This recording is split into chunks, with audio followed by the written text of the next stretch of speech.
최근에 우크라이나 군이 러시아 군 장성을 사살했다고 합니다. 어떻게 이럴 수가 있었느냐? 미국이 동선을 추적해가지고 러시아 군 장성이 어디가 있다 하는 것을 우크라이나 군에 알려주면은 우크라이나 군이 대포로 쏘고 아니면은 저격을 하고 아니면은 드론으로 때리고 해가지고 12명의 장성을 죽였다는 겁니다. 이 대단한 겁니다, 이거. 그런데 그렇게 할 수 있었던 가장 큰 이유는 정보기관이 상대방 장성의 동선을 확인했다는 겁니다. 동선을 확인하고 여기에다가 저격 무기를 더해버리면 이렇게 됩니다. 바로 윤석열 대통령이 앞으로 그런 위험지대에 놓이게 된다. 끔찍한 일 아닙니까? 그런데 아무도, 심지어 윤석열 대통령의 안전을 책임져야 할 김건희 여사도, 또 거기 경호 책임자도 이 문제에 대해서 완전히 눈과 귀를 닫고 있는 것 같습니다.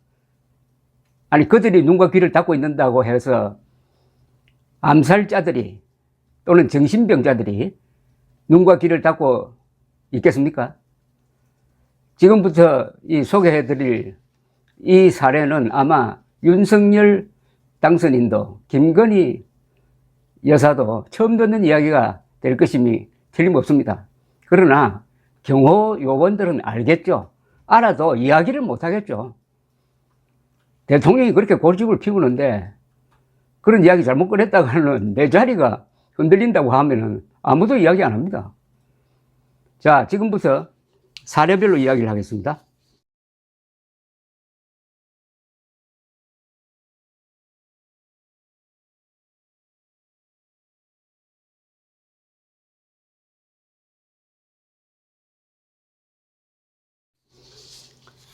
(1963년 11월 22일) 있었던 일입니다.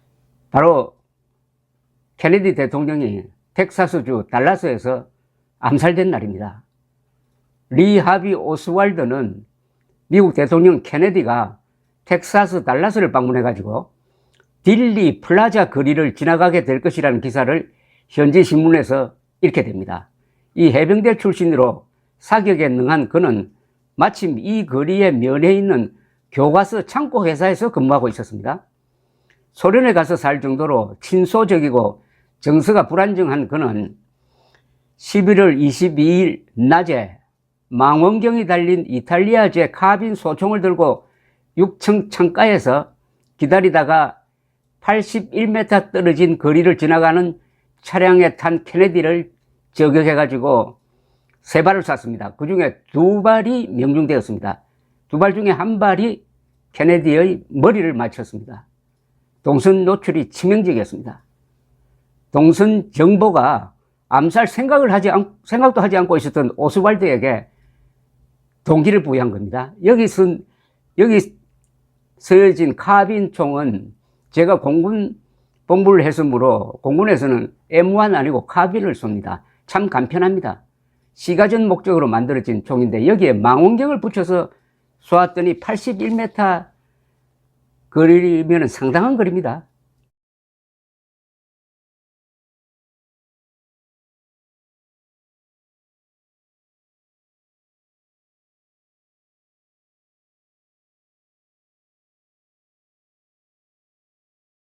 정확하게 맞췄다 이겁니다. 요사이 저격 무기는 1cm 차이도 안 날 겁니다. 그리고 여기 81m가 아니라 수백 m에서도 정확하게 맞출 수가 있을 것입니다.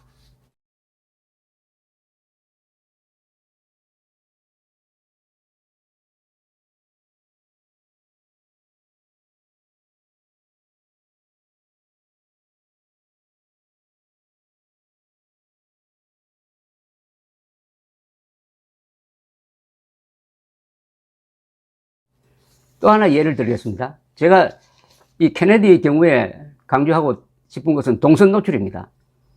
동선이 노출되니까 별 생각이 없었던 오스왈드가 이 기회에 이렇게 된 거죠. 또 하나입니다. 1981년 3월 28일 미국 청년 존 힌클리는 워싱턴에 들렀다가 3월 30일에 레이건 대통령이 힐튼 호텔에 가서 미국 노동계 인사들에게 연설을 한다는 신문기사를 보게 되었습니다. 이게 오스왈드처럼 힌클리로 하여금 저격을 하도록 만들었습니다. 동선 노출입니다. 동선이 노출되면은 이 잠재적 암살자들을 그냥 행동을 옮기게 한다 이겁니다. 성적 망상장애를 앓고 있던 그는 여배우 조디 포스터를 일방적으로 좋아하며 편지를 써보내고 있었는데 미국 대통령을 쏘면은 냉담한 포스터가 자신에게 관심을 줄 것이라고 생각해서 그런 끔찍한 일을 계획을 하게 됩니다. 3월 31일 오후 그는 힐튼 호텔 앞에 가가지고 레이건이 나오기를 기다립니다. 연설을 마치고 나온 레이건이 대기 중인 리무진으로 다가가는데 힌클리 5m 앞을 지나갔습니다. 그를 향해서 권총 6발을 쏘았습니다. 척건들이 피격당하고 레이건은 직접 맞지는 않았는데 경호원들이 대통령을 자동차 안으로 밀어 넣는 쪽을 향해서 쏜 총탄이 차체를 맞고 튕겨나와가지고 레이건의 가슴을 파고들었습니다. 아슬아슬하게 심장을 피해가서 레이건은 수술을 받고 회복했습니다. 바로 동선 노출이 힌클리의 암살 욕망을 자극한 것입니다. 이래도 윤석열 대통령이 출퇴근하도록 김건희 씨나 그 경호처장이 방관하겠습니까?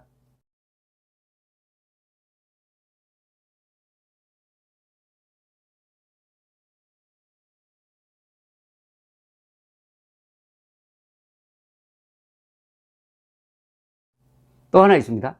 1962년 8월 22일 오후 파리에서 드골 대통령 부부가 탄 시트로엔 자동차가 암살단의 기관단총 집중 사격을 받았습니다. 오토바이를 타고 따라오던 경호원 2명은 사살되었지만 드골 부부는 살았습니다.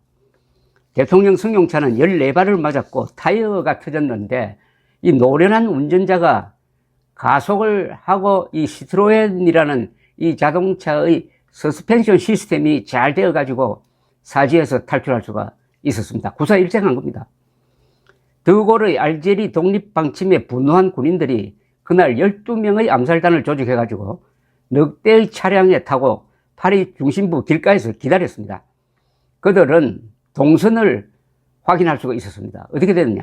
엘리제 궁 내부의 협력자로부터 드골의 동선을 파악했습니다. 그래서 저녁 8시 10분 대통령 일행이 군사박물관 앵발리드 앞을 지나는 도로를 이용해 가지고 공항으로 갈 것이라는 정보를 입수한 암살단은 길목을 지키다가 100발 넘게 퍼부었습니다.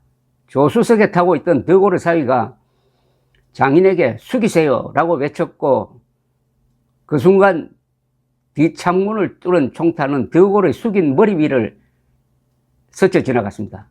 드골 부부는 깨진 유리조각 세례를 받았다고 합니다. 드골이 목숨을 잃을 뻔한 것도 동선이 노출된 때문이었습니다. 드골은 고향인 콜롬베와 엘리자의 궁을 자주 오고 갔는데 암살단은 이 사실을 알고 그 길목을 노리고 있었습니다. 동선 노출입니다. 또 하나 동선 노출로 암살당한 경우를 또 설명드리겠습니다. 1992년 5월 23일 토요일 오후입니다. 시칠리아의 수도죠. 팔레르모, 아주 마피아의 본거지입니다. 팔레르모 근교 고속도로에서 일어난 일입니다. 마피아 수사 담당 지오바니 발코네 판사 부부가 탄 차량과 경호차가 지나가고 있었습니다. 망을 보던 마피아 행동대원이 원격 조정 단추를 눌렀습니다. 도로 밑에 수로가 있었는데 그 수로 위에 수백 킬로그램의 폭약을 묻어두었습니다. 그 위를 지나던 차량 2대가 폭약이 터지면서 아예 공중으로 날아갔습니다. 판사 부부와 경호경찰관 3명, 총 5명이 적사했습니다.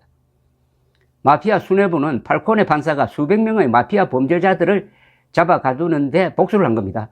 그들은 팔코네 판사가 주말에 집으로 갈 때 지나다니는 길을 알아두었기 때문에 치밀한 진행을 할 수 있었습니다.